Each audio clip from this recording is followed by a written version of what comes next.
Well, we're here celebrating Totally Slow, and we have a new single out, the lost art of shutting up. Yep. And boy, does that ring true, period. And everyone feels like they need to have their voice heard, and everyone's Yeah. waiting for their shit. Like sometimes we all just need to shut the fuck up, because guess what? For me, I'm a magazine guy. I do magazine shit. Maybe I shouldn't be commenting on other things, but it seems like with the Yeah. social media, everybody won't shut the fuck up. Yeah. It was Stick to their two-sided. lane. I did an interview the other day and they asked me, so what do those lyrics mean? And I'm like, oh my gosh, I don't know how I could be any more clear. Yeah, I mean, for me, like it is about like that social media thing of everyone feeling like their opinion is important on everything all the time. And then also, I think I wrote them kind of close to George Floyd stuff happening and feeling like, maybe it's time people of my persuasion just shut up and just listen a little bit, So, yeah, it's kind of both of those things intertwined. Just a general sense of everyone always feeling like they gotta pipe in. Mhm. And in most cases, we get it wrong when we're piping in. You know what I mean? Absolutely, yeah. And I think that, like, if we can start that narrative and that conversation with, guess what? Maybe we're not always getting it right, and maybe we're doing more harm than we are good by spreading our opinion. That's right. And I fucking love it. And the way you feel is not the way things are, Yes. Fucking A. Yeah. What I love about Totally Slow is it's a throwback, but it's not a band who's trying to be something, trying to be a throwback. It feels like it's natural for you guys. Right. Because a lot of times I'll get certain, punk rock groups that, inside their artist's bio, it's "we are a throwback." but you guys are, like, I love punk rock. I mean, that is what got me, my blood started for music. That was the catalyst. Yeah. And I really feel it from you guys. Tell me about, Well, that's cool. Thank you. Tell me about you guys. Well, in this area, I guess I'll mainly speak to me. I mean, probably all of us. I started playing in bands when I was 14 or 15 years old. I'm in my late 40s now. So, and I just kind of got stuck that way, like, and it was never motivated by anything but like, okay, I found my creative voice. I found like a medium I can express it in confidently. And I just kind of stuck with it. I like to think I've gotten better at it. I don't know, maybe I plateaued around 19 or so, but I'm always trying to inject. I don't only listen to old punk rock. So there's all little bits and pieces of little subtle things that get in there. And I like to think it's not formulaic. And I don't know. I've always hoped with my art, or whatever you want to call it, without sounding pretentious, that that at the end of the day, if nothing else, it is fucking honest. It's not. I'm not trying to be anybody that I'm not. I'm not trying to do something that someone else did. This is just honestly what comes out of these four people banging on stuff in a room. We all have our influences we're locked into, I think, from a young age, and that's a part of the microchip in your brain that comes up with things, that it's influenced by things. But I don't go into it consciously being like, let's recreate this band's album. Like, I don't want to do that, obviously. Although sometimes that's the stuff that's popular, the formulaic recreations of things is what people want to hear, because that's more comfortable to come back to. But it's definitely not what drives me. Who are some of the bands that you were listening to growing up that might have had an influence on your style today? Well, I mean, I was pretty like classic 80s white suburban kid in the South. Like, the bands that got to us were kind of the expected things, Circle Jerk, 7 Seconds kind of area of things. but and I've told this story before, but like my dad is a guitar player, and he was a big 60s like surf guitar guy. So he's had like Ventures records around the house and stuff like that. So when I got into punk rock and I had sort of learned guitar playing along with his surf rock records, and I started discovering like Agent Orange and Dead Kennedys and all these bands that like they really integrate that too, that surf guitar sound. That was a big part of it. I'm a big fan of the dual guitar kind of mid-range downstroke punch, but not doing the same thing. And I think I definitely got that. I think Agent Orange was a pretty big influence on me back then. You know, I think that was the first punk rock record I actually bought. But a lot of those Southern California bands had a lot of that, Adolescence and bands like that. So yeah, no surprises in there back in the day. Kind of all the classic skateboard bands, you know. Yeah.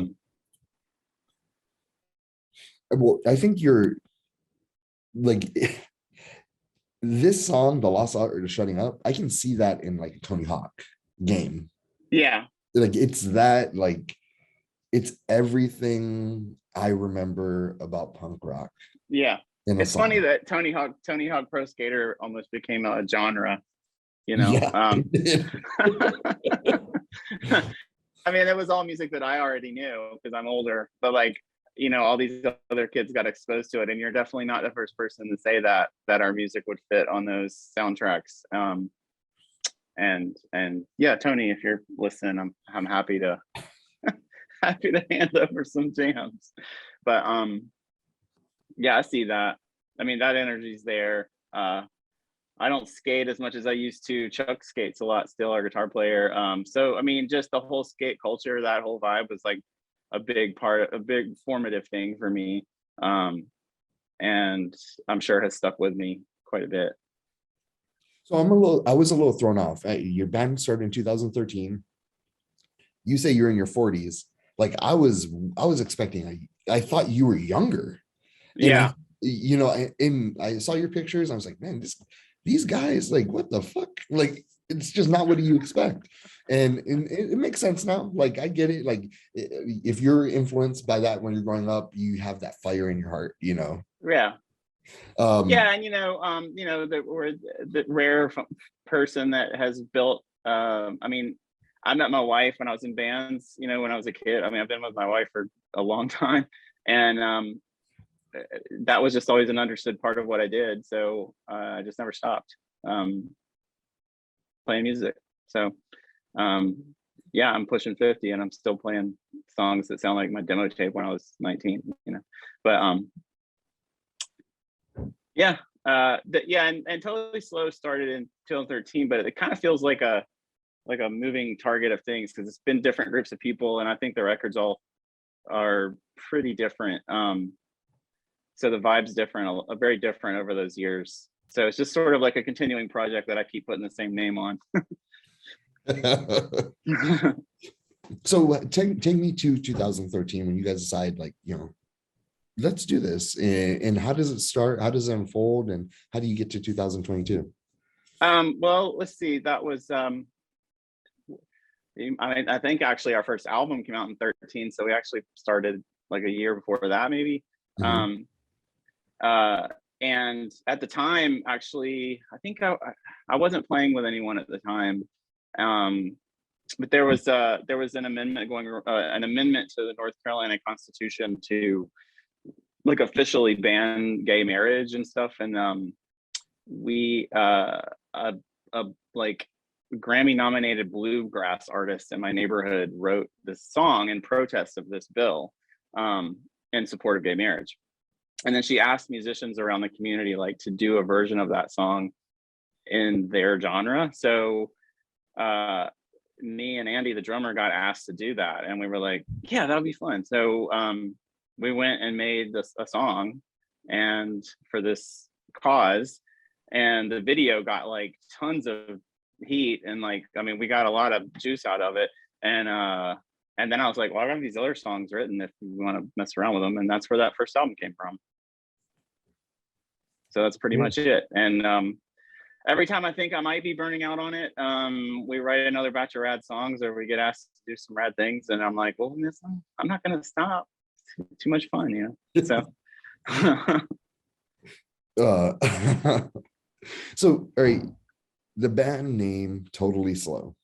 For one, like yeah, the word totally, I fucking love it. Like yeah, I know. totally, you know what I mean? Like, Yeah, it's definitely, I mean, the first thing that comes to my mind is like Ninja Turtles yeah, and Cowabunga and, 80s yeah, lingo. yeah. And I'm an 80s kid. I grew up in the 80s.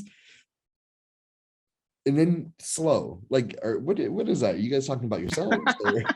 We're not talking about anything. The genesis of it is really it's a little boring in the weeds stuff, but in my neighborhood, we were hand painting these signs to tell people to slow down because kids were playing in the street and people were driving too fast in the neighborhood. And someone did one that just said "totally slow," and I was like, "What the fuck is that?"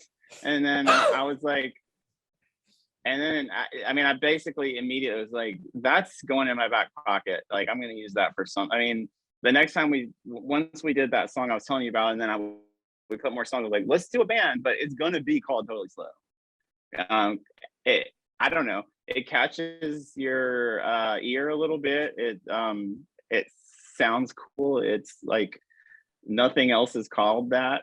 Like it just worked out, you know. It doesn't mean anything. I don't really see band names as meaning things. They're more just a marker for getting to the thing, you know. So that's it. It's just a phrase I thought sounded cool. It's fucking awesome. Like that's one of the things. Like when I first saw it, I was like, I like this. Like I didn't even have to see you guys or hear you guys. I was like, I'm gonna put this one down. That's not like this. And then it just was like everything was fucking rad about your guys' setup. Thank you. All right. I'm gonna switch gears a little bit and ask more Okay. different types of questions Okay. to get to know you better. Okay. If you had a dream, if you're the booker, okay, you have the pen, you have the pocketbook, and you're about to book a 4-artist concert. Oh my God. What 4 artists, alive or dead, are you gonna pick for this? I need to prep for this. Oh gosh, do I get to put myself on it? Because I really would rather Yeah, play. I would have. Yeah. I don't even Okay. play instruments. I'd say I'm on it. Me, Prince, Beatles, Elvis. Yeah, I probably won't say all of the ones that people would like that. Wow. Okay. I'm gonna go 1977 Devo, 1976 Black Sabbath, Ooh, that's a good one. Hot Snakes, and Us. Am I missing something with Devo? Because I swear, I ask this question quite frequently, and you wouldn't believe there's more people Devo comes picking up a lot. Devo than more Yeah. people picking. That's the number one person people pick. Is Oh Devo. wow. Huh. What is it about Devo besides Whip It? Like, I just Look, I've know even them got a from that poster song. right there. Oh my There's god. Devo. I've got a tattoo somewhere on here.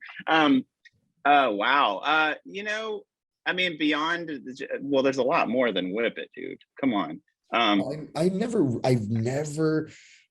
had I saw them in the red hats, and I was like, is this just like a gimmick?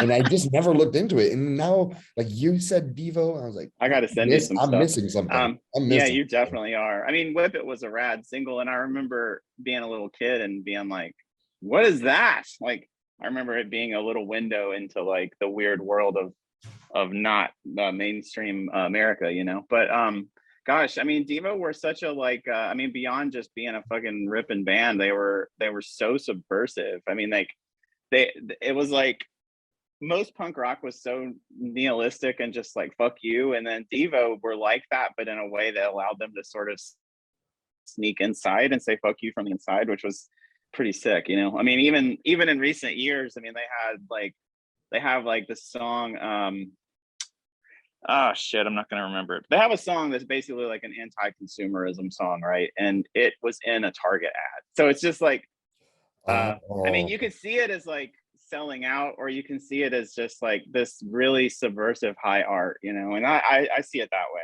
I've just always been I've always been inspired by their mischievous art. That's awesome. I think that they make trouble in ways people don't even know that trouble's being made. You know what I mean? Like, I've always loved that about them. And I never got to see them. They're like one of the bands that I just never saw live somehow. And so that I'd have to put them on, but particularly that year. I'm definitely gonna submerge myself in this after. Yeah, I mean, I definitely like start, you know, the Ohio years of, because they were an Ohio band and they were an LA band. So you've got like, and it's about split in the middle on album releases. So if you listen to like the first, I would say spend some time with the second record, which would be Duty Now for the Future. Yeah, check that one out. It's some weird shit. I mean, there's no hits on it. It's almost like proto math rock. Yeah, it rocks. It's great. All right. Next question. What is your mom or dad's signature dish? Signature dish. My mom. I always promise myself I won't talk about my parents on these because sometimes they watch them and then I get in trouble.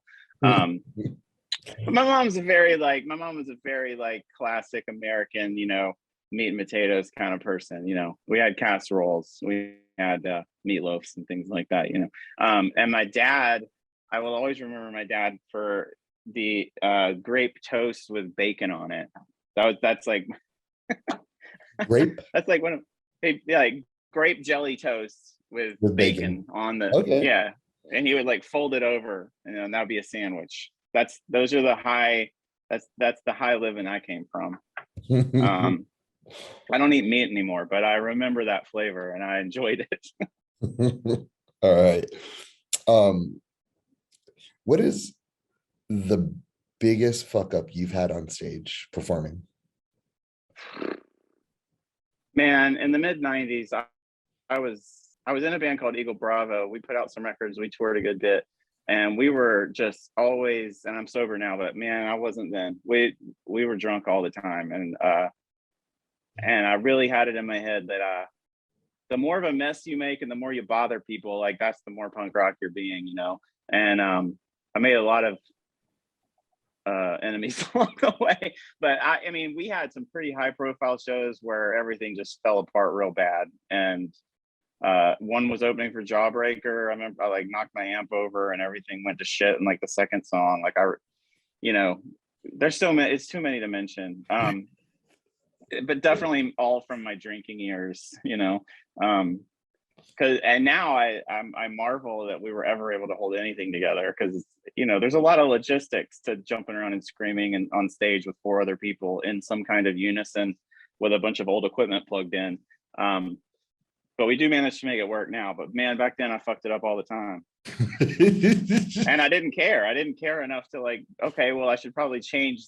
I would never change the story. I would just do it again, you know. So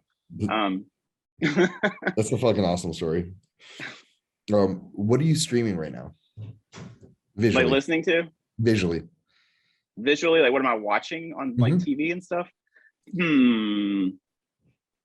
Let's see. I just got done cruising through those Murdervilles on Netflix, which is like a very, very funny Will Arnett show where he brings in a different guest every week and they don't know what the story is and they just have to improvise while they go along. It's super funny.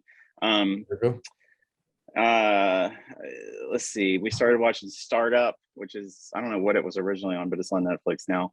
And it's kind of like an Ozarky kind of thing where a guy gets in over his head with some crime stuff, but it's about a Bitcoin style sort of tech startup. It's a very stressful show. Yeah, I think those are what I'm watching right now, but I tear through a lot of TV, man. Like I watch a lot. Yeah, you know, I find the time. I sit there with my computer and just fucking clack, clack, clack, you know, we're watching. Yeah.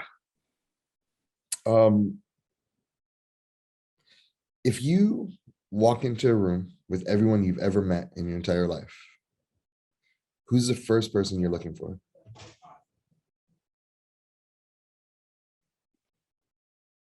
I don't know. I don't know if there's any people from my past that mean more to me than people that are in my life now. So I don't know. Probably go. I don't know. It'd be weird to go see my wife when there's all these other people and I see my wife every day. I don't know. Maybe my grandparents, they died last year, both of them during quarantine. So I didn't really get to say goodbye and we didn't really have a proper funeral or anything, you know, because everybody was quarantined. So Yeah. that kind of sucked. Yeah, I'd probably go say hey to my grandma. And then my last question, and I just want to say thank you. Thank you for your time. Thank you for this new song. I mean, The Lost Art of Shutting Up. Yeah, well, I hope you'll go back and listen to the record from last year too. So Oh, I that's did. sort of like, I yeah, did cool, listen cool. to it. Yeah. And good. I listened below it, and I was Yeah, there's I was lots there. I was in the gym and I was just Nice. let it play, man. So I really believe that I believe in your band. I think that you guys are very special.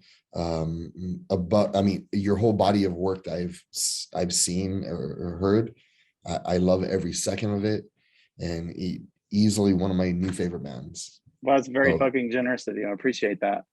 And so, well, thank you for the time. I mean, yeah, you're an artist, and I love what you've put out. So, and my last question to you is, what is life teaching you? Well, it's been a big couple of years of learning. I'm trying to learn. I'm still learning how to shut up. I think I've gotten a lot better at it. Learning to understand that we're not responsible for the versions of ourselves that live in other people's heads. Learning that most people in their actions are not malicious, and to take nothing personally. Those are the big lessons I'm trying to learn. Yeah, I think I'll stop with that. That seems to work. That's awesome. My man, Scott, thank you so much. Thank you. Is there anything else you'd like to promote, or anything coming up in the next couple of weeks? I guess not. We just did a little run of shows with this band Man or Aster Man, and then we came home, played with Agent Orange. Our next show is with that band Pairs. And then we're doing a little tour.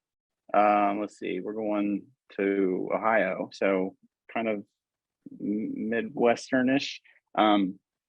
So we'll be in DC and Pittsburgh and Cleveland and some places in between. So trying to figure out how to get over to the West Coast. So probably going to involve flying over there and borrowing some equipment and doing a little run over there. So we'll be posting about it. Just follow us on Instagram. I will. And if you're in the area, if you're in Southern California, hit me up. I will. Have a beer. All right, man. Or I don't drink. Well, I can have a ginger beer or root beer. I smoke weed, and if you smoke weed. And it's legal out here, so. I know. Right on, man. Well, I will definitely be in touch. I look forward to seeing the piece. All right. Thank you, Scott. Thank you. Have a good day. Yep. All right, you too.